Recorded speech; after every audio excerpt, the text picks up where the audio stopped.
समस्त पेंशनर साथियों, विद्युत पेंशनर हितरक्षक संघ की ओर से अशोक कुमार गुप्ता का आप सभी लोगों को सादर नमस्कार। साथियों, आप सभी लोगों को यह ज्ञात है कि दिनांक 17 मई 2022 को मध्य प्रदेश विद्युत मंडल पेंशनर एसोसिएशन के प्रयास से और माननीय ऊर्जा मंत्री श्री प्रद्युम्न सिंह तोमर जी के निर्देश पर मध्य प्रदेश पावर मैनेजमेंट के सीएमडी एवं ऊर्जा सचिव श्री विवेक पूरवाल जी के साथ में एक मीटिंग संपन्न हुई, जिसमें मुझे भी उसमें सहभागी होने और उपस्थित होने का अवसर प्राप्त हुआ। इस मीटिंग के संबंध में बहुत से लोगों को उत्सुकता है और जो कि स्वाभाविक भी है कि इस मीटिंग में हुआ क्या और क्या निर्णय हुए। पेंशनर एसोसिएशन के उपाध्यक्ष श्री एस.के. जायसवाल जी द्वारा एक विज्ञप्ति के माध्यम से आप सभी लोगों को यह सूचित कर दिया गया कि इस बैठक में हुआ क्या है। इस बैठक के बारे में अनेक लोगों की मिलीजुली प्रतिक्रिया है। अधिकांश लोगों ने इस बैठक का स्वागत किया है और कुछ लोगों ने थोड़ा सा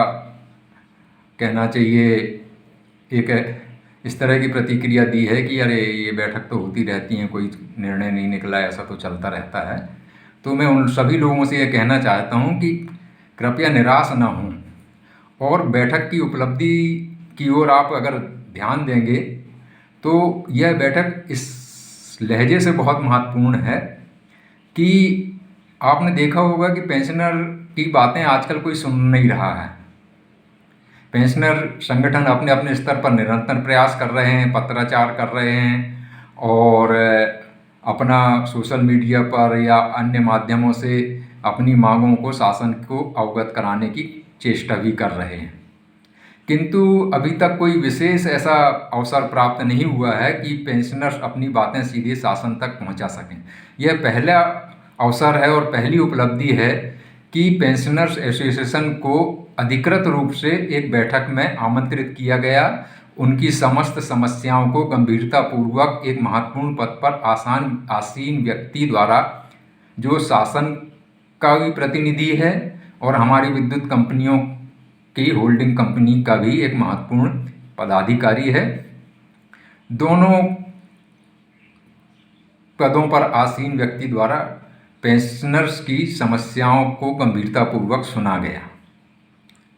और साथ ही पेंशनरों की समस्याओं पर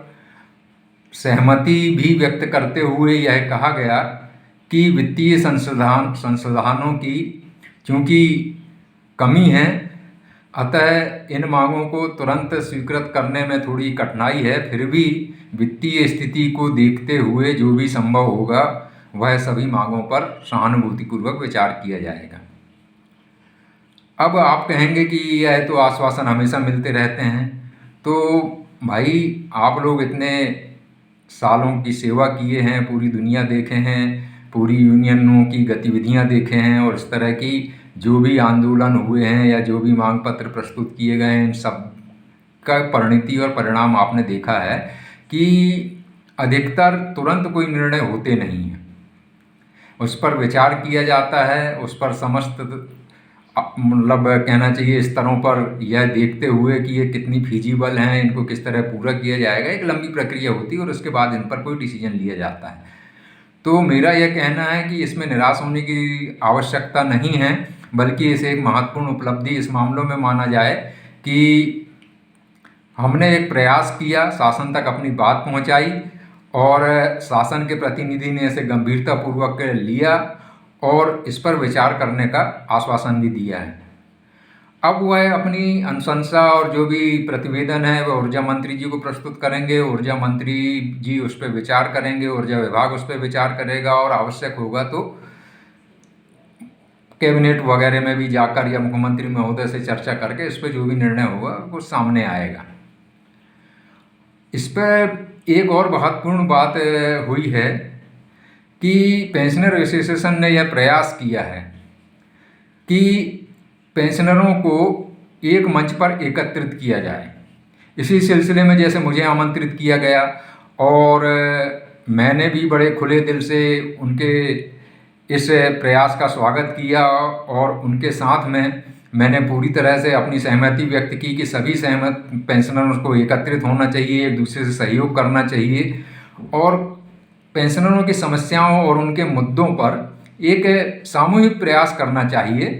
कि पेंशनरों की समस्याएं किस तरह हल हों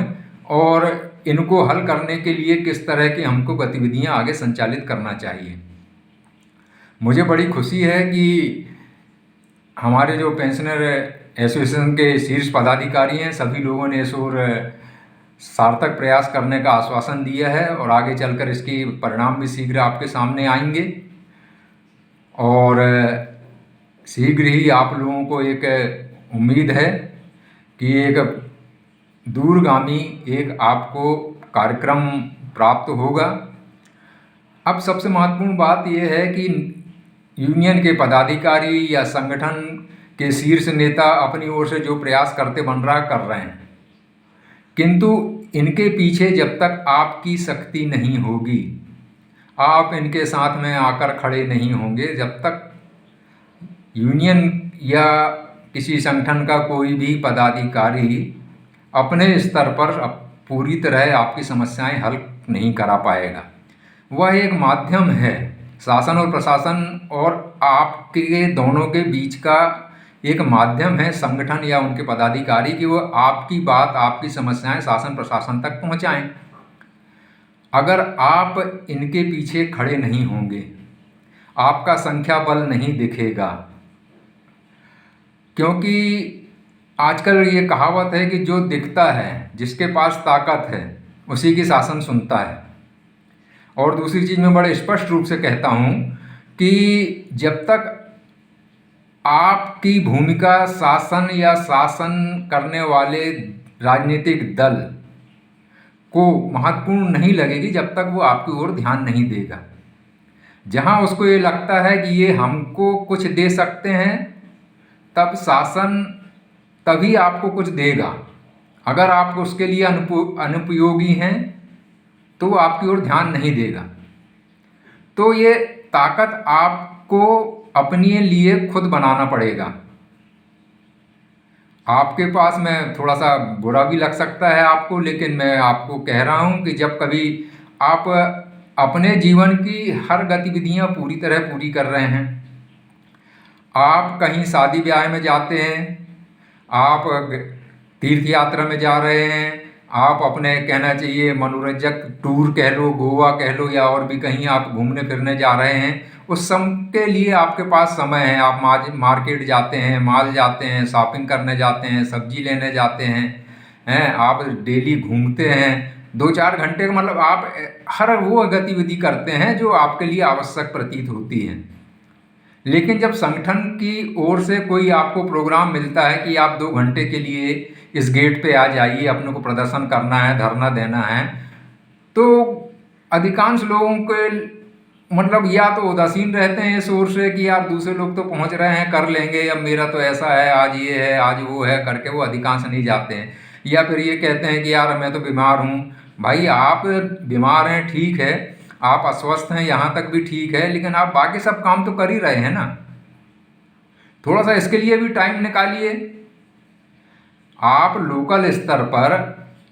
तो उपलब्ध हो ही सकते हैं, ज़्यादा कुछ समय नहीं रहता है, 2-4 महीने 6 महीने में अगर एक बार कोई गेट मीटिंग या कुछ ऐसा गैदरिंग या कुछ आंदोलन करने का या धरना वरना देने का कार्यक्रम होता है, तो 2-4 घंटे आप निकाल सकते हैं और आपको निकालना चाहिए। क्योंकि आजकल एक बहुत बड़े नेता हैं, मैं उनका नाम नहीं लूँगा, लेकिन उनने स्पष्ट कहा है, मैं उनके थोड़े संपर्क में भी हूँ, तो उनने कहा कि भाई मैं तो मुंडी गिनता हूँ, जहाँ ज़्यादा मुंडी दिखेंगी मैं उस ओर ध्यान देता हूँ, बाकी जहाँ 2-4 आदमी दिखेंगे तो उस ओर मैं आगे बढ़ जाता हूँ। तो यही स्थिति है, आप अपनी मुंडी गिनाइए, आप अपनी मुंडी गिनाइए, अपने नारे लगाइए, आपकी आवाज़ ऊपर तक पहुँचे, इतनी आपकी आवाज़ में दम होना चाहिए और संख्या बल में इतनी ताकत होना चाहिए कि शासन को आपकी ओर देखने पे मजबूर होना पड़े। लेकिन अगर आप ये कहेंगे कि यार चलता रहता है, करते रहते हैं, कुछ तो होएगा, दूसरे तो कर रहे हैं, तो यथा स्थिति उदासीनता से यह काम बनने वाला नहीं है। मेरी आपसे बार बार गुजारिश है कि आप जो भी संगठन काम कर रहे हैं, पेंशनर हित में काम कर रहे हैं, उनको उनके प्रयासों को आप शाबाशी दें और उनका मनोबल बढ़ाएं। क्या है कि अगर आप प्रयास नहीं करेंगे, आप खुद प्रयास नहीं कर रहे हैं, लेकिन जो प्रयास कर रहे हैं उनको भी अगर आप हतोत्साहित करेंगे, तो वो कहते हैं ना कि मन के हारे हार है, मन के जीते जीत। अगर आपका मन ही नहीं है, ना खुद जीतने का है, ना सामने वाले के प्रयासों को आपको शाबाशी देने का है, तो फिर सफलता भी कभी नहीं मिलने वाली है। इसलिए मेरा आप सब लोगों से अनुरोध है कि आप जागृत हों। जो भी संगठन आपको प्रयास कर रहे हैं, हम लोगों का प्रयास तो ये है कि आगे चलकर सभी संगठन एक संयुक्त मोर्चा बनाएं और इसमें शामिल होकर सभी पेंशनर अपना समय निकाल कर आगे आएं और जो भी रूपरेखा आगे आएगी इस पे अपना सार्थक और हर तरह से तन मन धन कहना चाहिए, हर तरह से आपका सक्रिय सहयोग मिले, तो ही पेंशनर की समस्याओं को हल करने की ओर कोई आप सोच सकते हैं। अन्यथा इसी तरह की यथास्थिति चलती रहेगी, आपकी ओर कोई ध्यान देने वाला नहीं है। संगठन के पदाधिकारी अपनी ओर से जो प्रयास जितना करते बन रहे हैं करते रहेंगे और फिर इसी तरह चलता रहेगा। आगे भविष्य क्या होगा यह इसलिए नहीं कहा जा सकता।